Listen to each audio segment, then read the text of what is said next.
Hello everybody, welcome to my first video.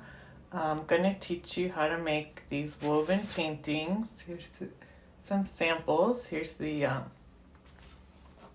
one of my early ones with a background of flower painting and then color wash. Here is a larger bird weaving. Oops.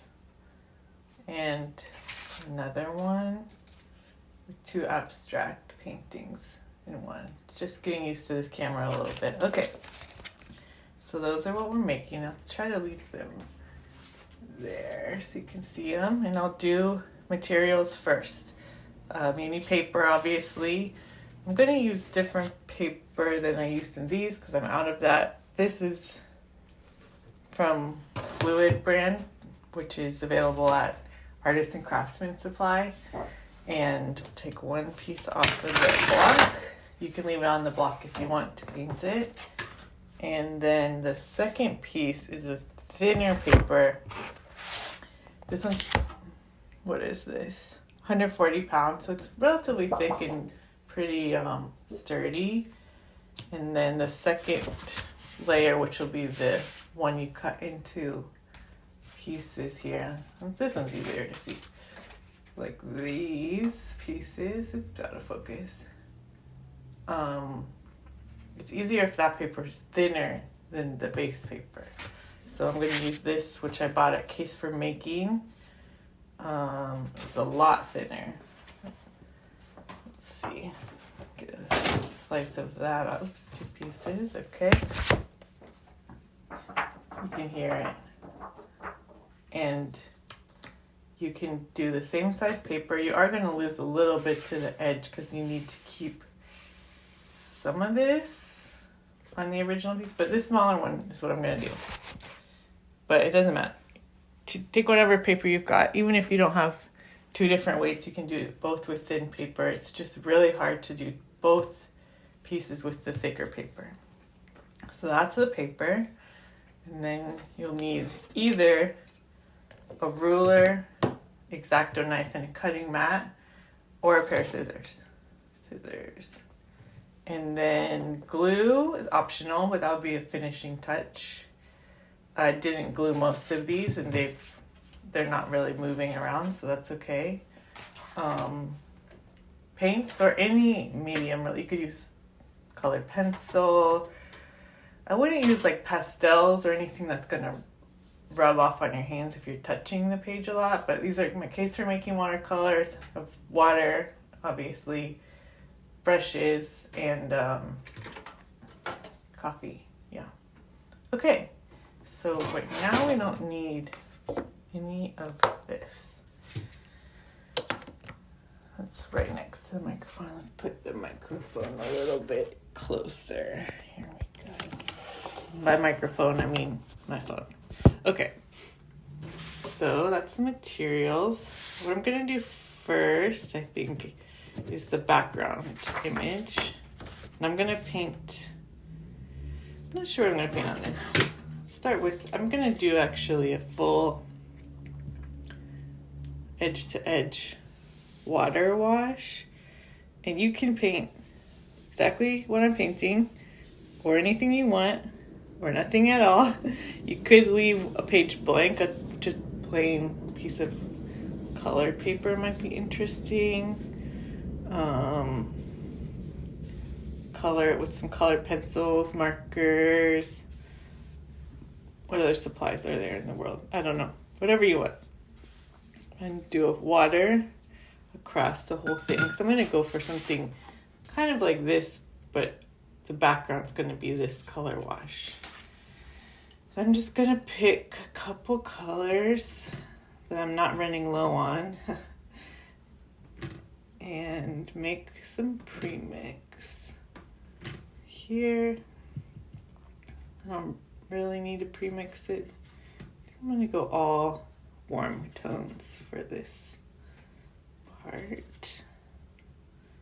I could have done the premix before. I'm also not even mixing colors at this point, so I don't know. I could probably take straight from the pan, but I like to do premix so I can add a little more water. Pink, orange, pink, red. Primary red. These are all from Case for Making. We've got coral, poppy, fuchsia, and primary red. That's gonna be good for today. Probably should have done the pre-mix before I got my paper wet, but it's so wet I can see. I'm just gonna lay down some color. If you've taken any Case for Making classes with Dave Muller, this would be sort of how he starts, but I'm putting a lot more color on than maybe. Just picking random colors. I'm not rinsing my brush between because I don't really care how it's gonna look. I just want a lot of color on it. It's all gonna get, half of it's gonna get covered up by the other paper anyway as I weave it. I like how that one, I think that's the primary red, is bleeding more than the other ones, but just do a little bit more.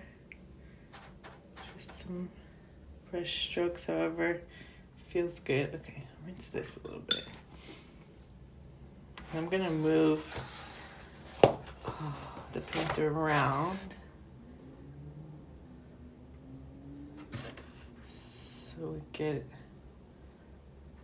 color everywhere across the whole page. And it's really, you can see, warping. This is not expensive paper. I think it's one of the cheapest ones from Artists and Craftsmen. Cleaning up my mess here. And it's gonna warp until it dries, and that's okay. Except that it's a little annoying. I wanna see more of it. Okay. And some ran off the edge. Just gonna let that go. I'm gonna sweep across here a little bit because I want less of those white patches. You can leave white patches however you want. Try not to be precious about this background. And now do I want to fill every edge? Kind of want to go more on the edge.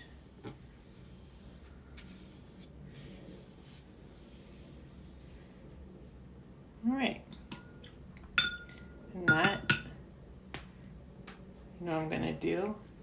Get a little bit of this fluorescent violet from Case for Making. Just a couple dots. Try the yellow too, just for fun, because it tends to spread really nicely. Yeah. I like that it's spreading out. Just a mind of its own.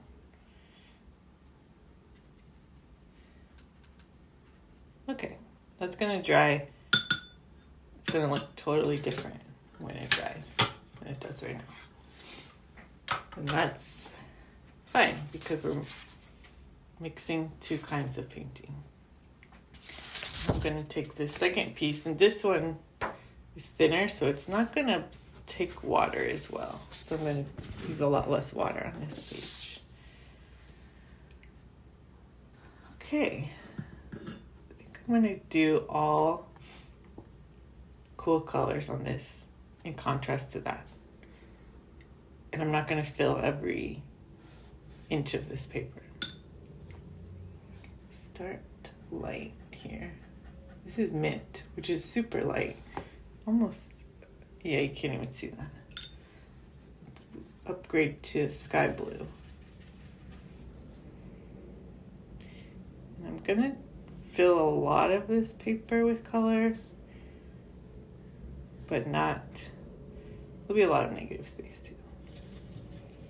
Here, this one's cerulean. Kind of go into those old lines I did. Keep moving. Just whatever. Doesn't, not applying much drawing skill to this. I'm just getting color on the page. This one is Ultramarine Violet.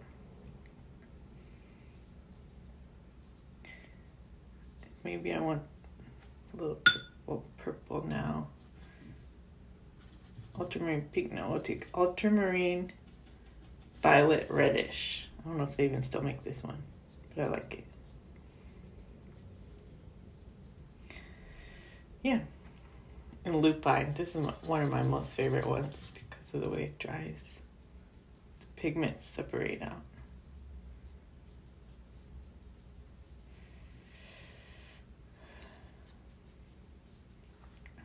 One thing I learned from Claire, who also teaches case for making classes, is if you're finding yourself too stiff in these marks, hold your brush further back, and it really, you don't have as much control. It loosens everything up a bit.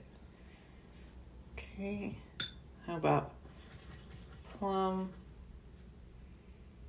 And again, I go back into these old marks, and then I keep going so that hopefully the pigments start to run together a little bit. Just till I run out. I'm going to come around the corner here, do indigo as I come back towards where I first started. Yeah. I'm going to touch this. Oops. Mix these a little bit. And over here too. Indigo, denim,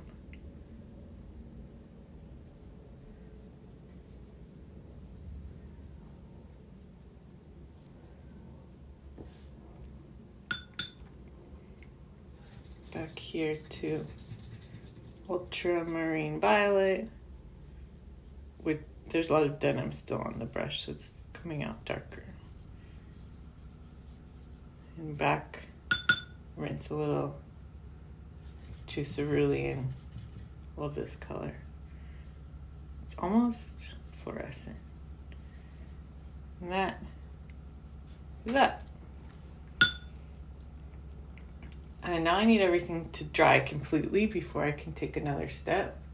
So I'm gonna pause, and it's probably gonna take, I put a lot of water on this one, and there was a ton of water on that, so probably going to take about a half an hour, and I'll be back.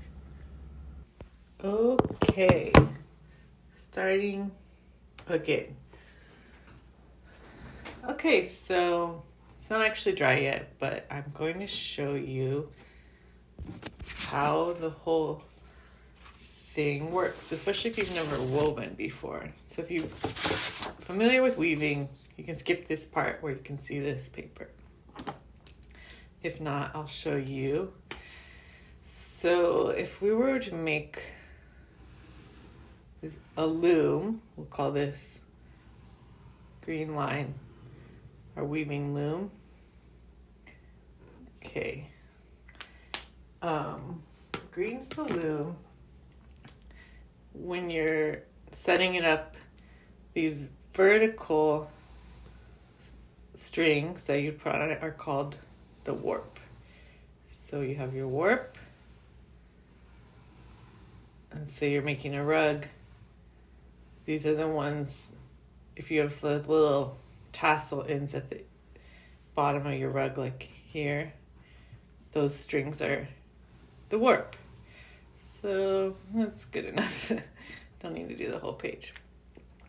So the blue is your warp, and the purple will be the weft. I have to turn the page. I'll label it for you too. Blue warp threads. Purple weft. Oh, there's a little wrinkle. Weft threads. So I'm going to make this. And when you do your weft, you go over, under, over, under, over, under, over, under, over. And then you turn around with the same string if you're weaving. This is left. And then you do the opposite. So this would be under, over, under, over, under, over, under, over, under. We turn around, do the opposite again. So what we're building is this with paper, and this bigger piece, still not quite dry, is going to be the warp. So I'm going to cut vertical cuts on it to make warp, and then this I'm going to cut into horizontal strips, and that will be my weft. Okay, so this one's still pretty wet, but I can get started cutting this. Well, this other one dries, and maybe the baby's gonna start crying, and we'll have to take a pause anyway. Okay, so it's a little hard to work with. Well, it has all this water on it, but it's not gonna smudge, so I'm gonna start moving these out of the way for now. Okay, I think I'm gonna do an easy version with bigger strips, so it goes a little bit faster, but you can do the cuts as far or as close as you want. The more you make, the harder it's going to be. So let's measure this. This is 12 inches. I'm going to leave 1 inch on each side and 1 inch on the top and bottom without any cuts, and that will be essentially my loom. And I'm going to do 1 inch with an inch across the top and the bottom. And this, I'm showing you this with the X-Acto blade first because it's more precise. And then I can show you, I'll make the last cut with scissors. So if you don't have a mat, a ruler, and an X-Acto, you can totally do it with scissors. Okay, try not to get my head under the camera. So I only want to start at an inch down, so there's an inch. I'm going to cut along this line. Slow is better. I'm going to go till there's about an inch left down here. So that is my first. Let's see if it went all, it didn't even cut all the way through. Push a little harder. My college professor would tell me to get a fresh blade instead of pushing harder, but well, make another cut here, 1 inch over, pushing a little harder, leave an inch at the top, inch at the bottom, an inch over. Here we go. Let's keep cutting.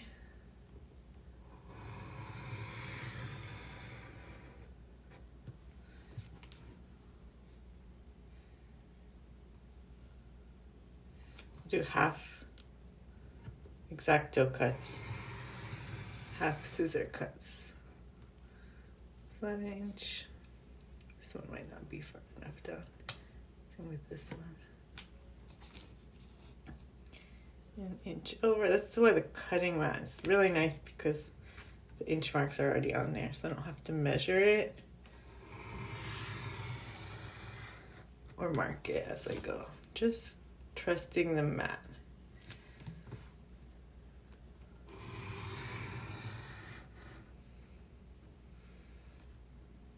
I could also align my ruler at the inch marks here so I could see how much. Ooh, that's further than an inch. Is my head in the way?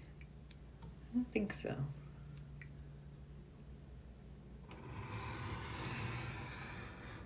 Okay, so that's how to make the cuts with an X-Acto. Here we go, cuts are in. I'll show you the scissor method. These are pretty heavy duty scissors. You need something that can cut through 2 layers of this. So I'm going to take my ruler. Let's do, and I need a pencil. Forgot to mention that. So I'm going to just make little marks at every, let me line this up a little better.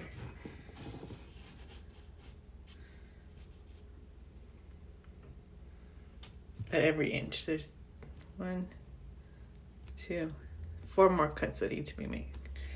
So that's the bottom. And then we'll go here.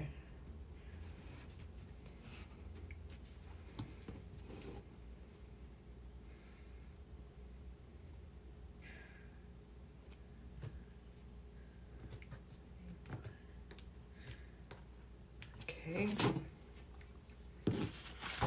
This is a H pencil. I kind of wish I had 2H sitting here, but I don't. Oh well. So if you're doing scissors, you still need a ruler, or it doesn't have to have measurements on it even, really. That's not true. We just measured an inch. I'm going to make a really light pencil mark from the 2 dots that I drew. Can you see that? Let's try a little something here. Cinematic zoom. Okay, there's a tiny dot, and there's another tiny dot. I drew those with this ruler is huge. Let's get a smaller ruler. Marked this. So I'm making my cuts every inch. So I marked an inch, marked dots on the bottom where that cut in, and then also on the top, which is now on the bottom. I've flipped it so many times. A little dot every inch. Oh, you can't see that. Okay, in here. We'll cut that out. A little dot every inch. And now I'm making a really, really fine pencil mark between this little, it's so hard to see. I'll make it darker. This is just for show. That dot and that dot. And I'm gonna move. This is really in the way. Good thing we started while that other one is still drying. This is taking. Okay, you can see that dot and that dot, and I'm just making a super fine pencil mark across. And again. Also, this ruler is an inch across, so I could make the first line there, and then I could use it all the way across to make my additional lines. But I did the dots instead. Dot to dot. It's really the lightest you can make it with your pencil. And here we go. Let's get the focus. There's my pencil lines. 1 inch apart. This is only if you're using scissors. If you have the X-Acto, no worries. Now, in order to get those cuts without cutting the edge of the paper, I'm gonna fold it really, I'm not gonna fold this part because it's already cut, really precisely in half. So we can access the middle. Oh, I'm gonna zoom back out. Cinematic, zooming out. Sorry for that. I don't know if you can hear the lens crunching. I got sand in it. So now this part that we're doing with scissors is folded in half. And I'm going to cut really slowly down that pencil line. I'll probably only go halfway while it's folded. and then I'll open it up to get in there to get to the end. I'm gonna line up the tip of my scissors to that dot. Boop. Do the other one.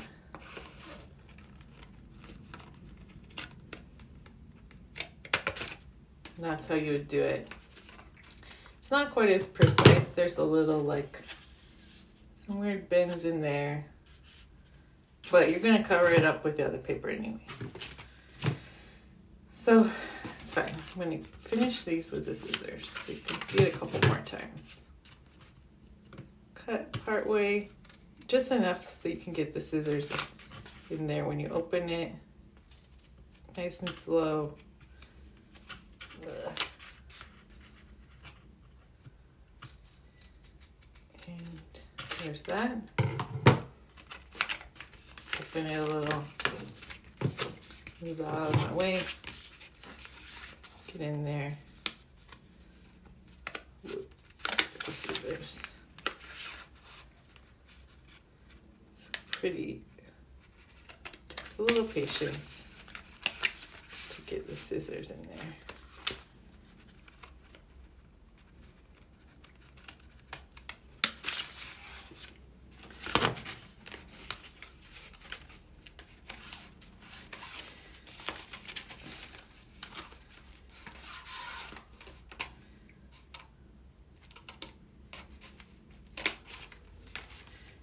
Thing still isn't really completely dry, but there's no like pigment rolling around. It's just kind of wet from all the water I had on it. All right, that's the scissor method. I'm going to try to undo this fold a little bit, really gently. Get the main part of the crease out. So this is my original direction. I'm going to go back that way. So these are the warp threads, if you will, on our paper loom. This. Oops.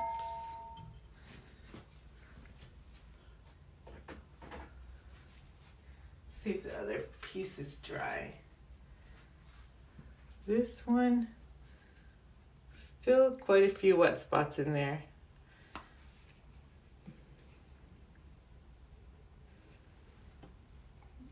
But I'll be back when it's dry. All right, everything is dried. So I'm looking at this, and these are like kind of the exact same height, and you lose a little bit. You can't put these as close together as the paper, so I'm actually going to extend these cuts a little bit so I can fit all of this in there. You could do this the first time you do it so you don't have to do it again. I'm just gonna wing it a little bit. It's not going to be perfect.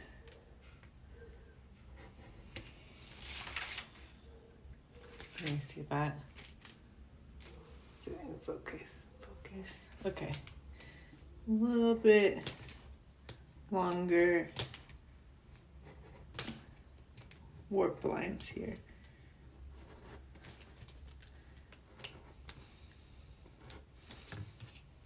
A little bit more.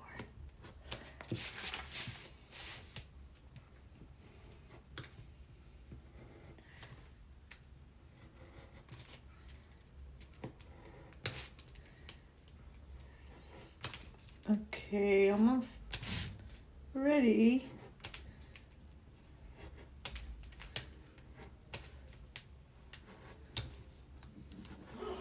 Okay, I'm going to cut this. I'm going to also do 1 inch wide strips. Let's see how big it is.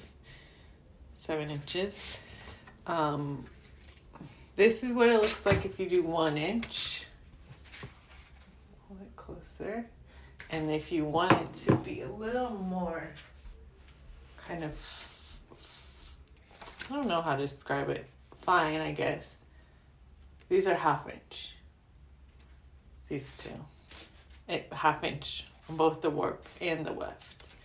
But 1 inch for the video's sake, so it doesn't take me, an hour to weave this through. So I'm going to stick with my X-Acto and ruler. But if you wanted to use scissors, make your dots every inch across the whole thing on each side. Place the ruler down, draw your pencil lines, and then scissors across. And I'm going to do X-Acto.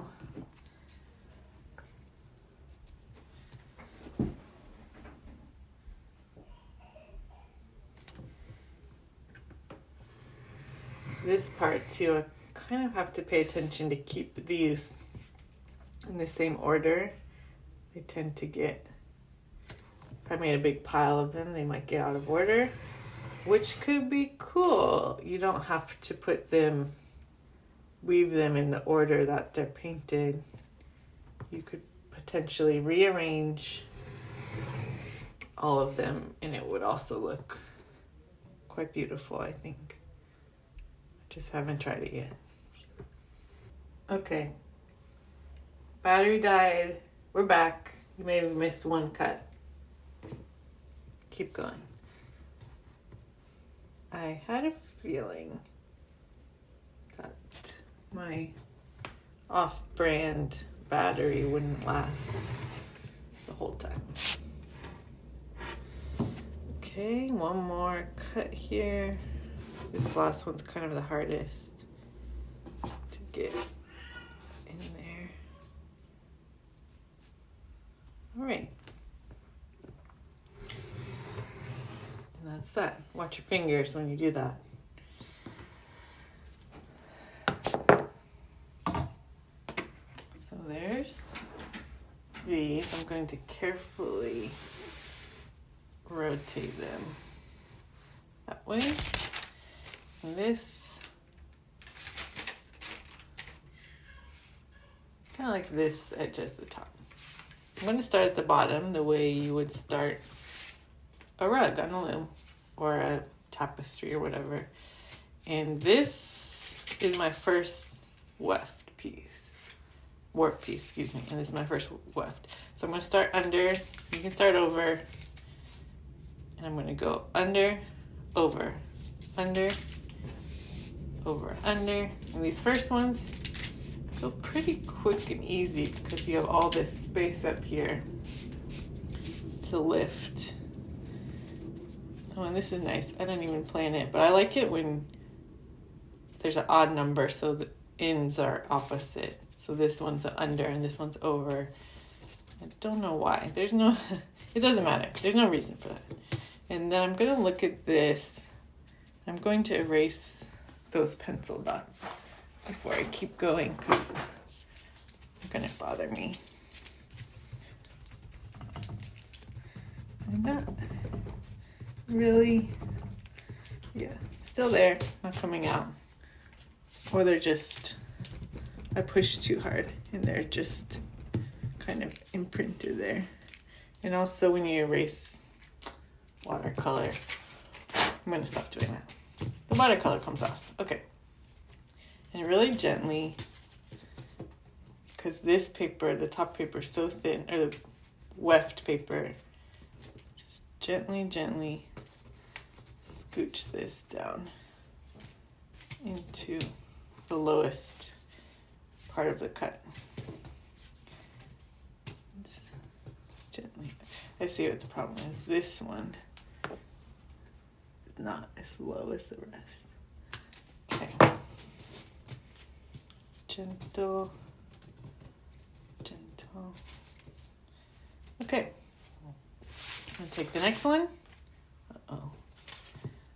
And since that was under, I'm going to make it over, under, over, under, over, under, over, under, over, under. And the other thing is that when you're using these sort of heavy pigmented watercolors, sometimes they come off on your hands a little bit. And so partway through, I might take a little pause to go wash my hands. And this part, you really gotta be gentle with this thin paper. Bending the edges a little. Trying to get it in there. Okay, next one. Same as the first. Under, over, over, over, under, over, under, over. And I totally could have skipped these two cuts for this size paper. I maybe needed one of them for right there, but that tab could have just stayed underneath the whole thing. Same, I guess this I could tuck in over there. It's kind of nice. Same with that little tab. Get tucked. All right. You still see my sliding off the screen. I think I might actually not even be able to get all 7 pieces in. Let's try. Over, under, under. Still pretty easy. The last couple ones are gonna get tricky. All right, here we go. Now here I'm gonna cover this. If you use scissors and you hit the part where the bend is, you have to kind of finesse it across that bend line. Stay in there. Okay. Nice. Next one. Here we go. Under. Under. Under. Under.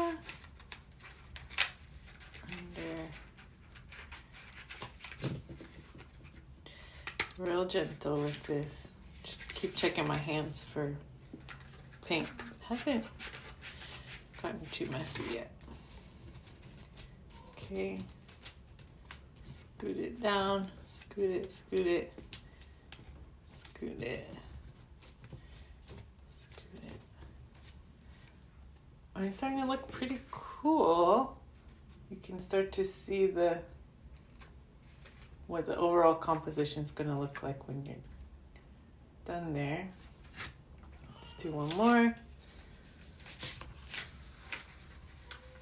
Now, I can already see, based on how much, let's see if I can get in here, space is left in this cut area and right here, that I'm not going to be able to fit this last paper in the way it's cut now. And that's normal. I usually have at least one left. I think if I cut these into 1/2 inch, I would have been able to fit a lot more, or at least a little bit more of the total paper. But oh well, I'm just gonna end with this one, because squeezing one into this last bit here, I'm gonna have to cut those a lot, and I'd probably have to cut down here and scoot the whole thing, and it feels unnecessary today. So let me finish this. Gently kind of slide it and keep sliding. The last ones, usually the last 2 are pretty tough. But this one, only this last one. Okay, and it is sliding it really gently in.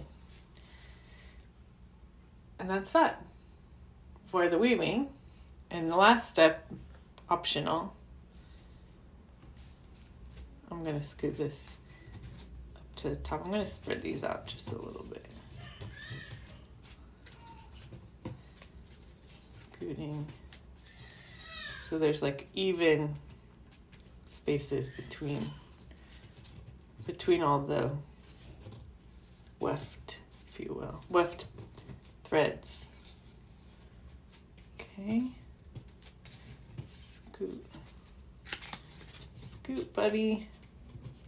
Can you hear the baby screaming? Oh. Let's see. I'm trying to see how it looks up close. This kind of is an extra big opening that might bother me if I weren't just using this for teaching. If I was going to make this to give to someone or something, I might try to scoot these up a little more to make this more square. Other than that, I feel good. I'm going to use this glue. Yamato sticking paste. I bought this at CW Pencil, which is now closed, unfortunately. And I don't know. I'm sure I could Google where to get more when I run out. It's Japanese glue. Okay. I'm going to put just tiniest dab under each of these. And this one, because it goes through to the back. I don't even glue that one. And then I'll do these ones.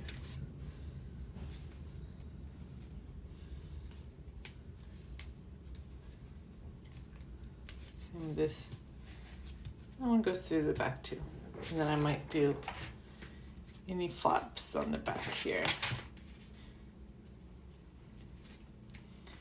Glue, glue. That's all the flaps.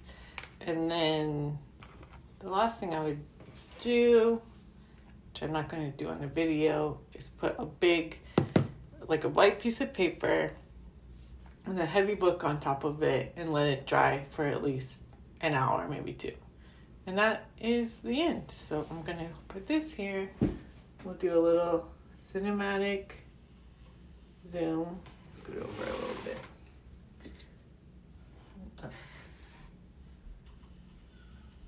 And that is, ooh, we can go all the way. A woven painting. So I hope you enjoy and see you next time.